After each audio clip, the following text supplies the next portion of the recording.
With everything I've gone through with, Married at First Sight, and realising what it's like to be bullied.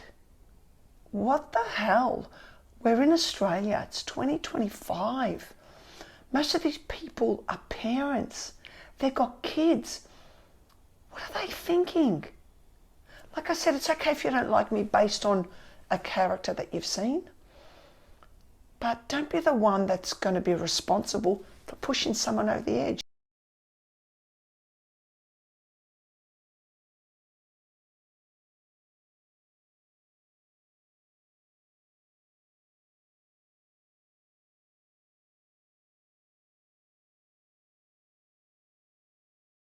Believe it or not, after coming off Married at First Sight, I actually realised how horrible our world is. And you might think, did you not know that before? Nope. I just thought everyone was wonderful. Everybody's great. Everybody's honest. No. Everybody's got a reason for doing something. No one does anything without wanting anything in return. Everybody wants a return. A young man was telling me the other night that his son was bullied at school, and the school did nothing about this child that was bullying his son, 2 boys. So the father took it in his own hands, and he went to the parents' house, knocked on the door and said, "Come out, we need to talk." Father wouldn't go out. He said, "Come out, we need to talk." He wasn't there to fight. He wanted to talk to the little boy's father. He didn't come out. He said, I'm going to give you one more chance before I call the police." And guess what? The police were called. And guess what? As from Monday, there was no more bullying for this boy. Now, you know what I said to this father? That's amazing that you did that, but you only did that because it was your son. Would you do that for a stranger? He said, no. There you go. Everybody acts when it affects them. When it's about someone else, oh no, I'm not going to get in the middle of it. No, I'm not going to interfere. No, well, you'll have to sort it out. If you know that it's the wrong thing, don't argue. I'm not saying about arguing, but back that person up. If you see that there's 2 kids or 2 adults that are not doing the right thing, have the courage to back them up. But people don't. Unless it affects them. And trying to clean up our world. Now, one person can't do that on their own, but it starts with one person. And then I like to think that then that rubs off to someone else.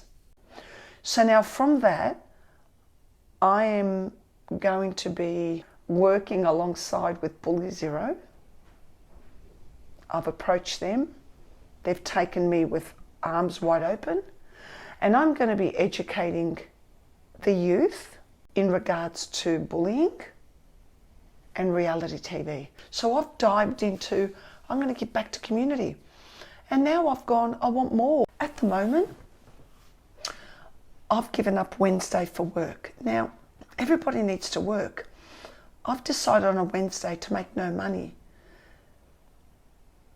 I want that to grow. I want to do road trips where I can get in my van and go to the biggest spectacular outing where all walks of life are there with no money. Just give. It's going to be magical when I get my van. So this time next year, I'll have my van. What do you see in it 1 year's time? What do I see? Yeah. Besides me in it? Yeah. Having the time of my life, spreading, magic everywhere I go, lighting up the room everywhere I go. I just see joy. I see no pain.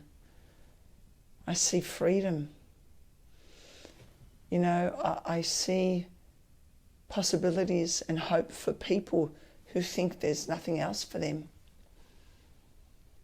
I feel like Olivia Newton-John. You know, when she used to sing, you know, "You're the one that I want." You know, I got chills that's multiplying and I'm losing control. You know, when she sang that song, I'm sure before she started filming, she was exhausted from hours of filming. And then when they did that take, she was like lightning. She was like thunder. So when I DJ, I notice everyone. I notice that you've got your leg crossed. I notice that you've got your arms crossed.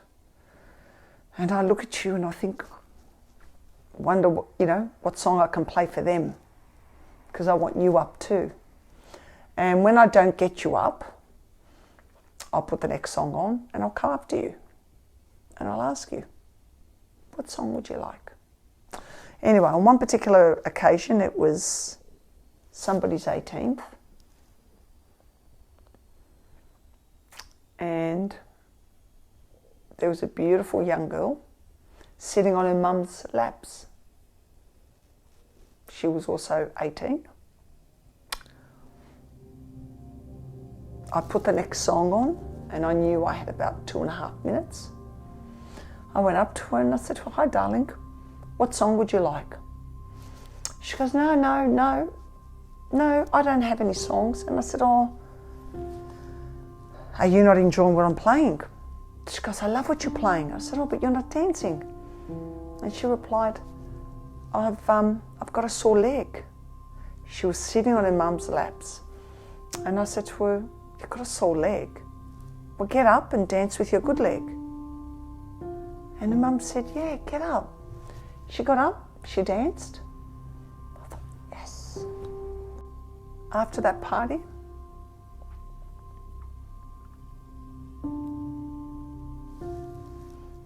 yeah, I found out that that young girl became an amputee. So she had lost her leg. She didn't know. She didn't know that that's why she had a sore leg. She reached out to me and she said to me, "Thanks to you, I danced for the last time with both my legs." And I was like, I'm so sorry. She goes, "Don't be." She said, "You were right. Dance with your good leg." We didn't know what was going on. She didn't know what was going on. Her mum didn't know. And she goes, "When I'm 21, you were going to DJ for me and I'm going to dance with both my legs." Well, her leg has been cut up here, so now she's got the prosthetic. Did I say it correctly? Prosthetic. When she called me, I was filming.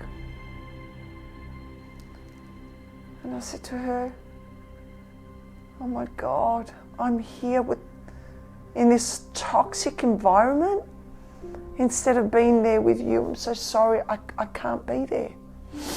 Anyway, as it turned out, I end up leaving the show, and her 21st was the following week.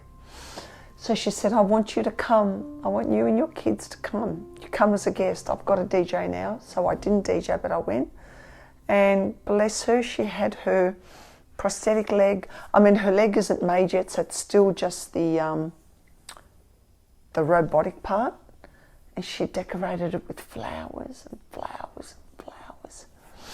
And she was the most beautiful 21-year-old. And she danced with both her legs. But like she says to me, "I danced for the last time because of you." That's pretty unique. If I didn't go up to her, she was happy to just sit on her mum's laps, which is fine. Because, you sometimes go to a party and you don't feel like dancing. But the reason why I went up to her is because I actually thought a group of girls on the dance floor were bullying her. And I noticed the girls and I noticed her, and I thought, oh, if they're bullying her, I'm going to intervene, because we're at a party, no one's going to bully no one on my dance floor, because that rubbish happens. But I was wrong. She just had a sore leg. That's a wonderful story. Yeah. When she sees this, she'll be smiling. That it was an honour to be a part of that special moment. Now, who would ever think that I'm dancing tonight and tonight's the last time I'm going to dance with both my legs? You wouldn't think that in a million years. Not at 18. You know, never. I still see her today, and she's someone who's really special in our lives. She's such a beautiful young lady who now, because of what's happened to her, she's now making a difference to others. Because this could hold her back, but it hasn't. See, Married at First Sight could have held me back, but it hasn't. While that beautiful young girl went through what she did, she was at home. I would have loved a phone call from her parents and say, can you come just to my driveway and play even 20 minutes of music? Do you know what a highlight that would have been for her?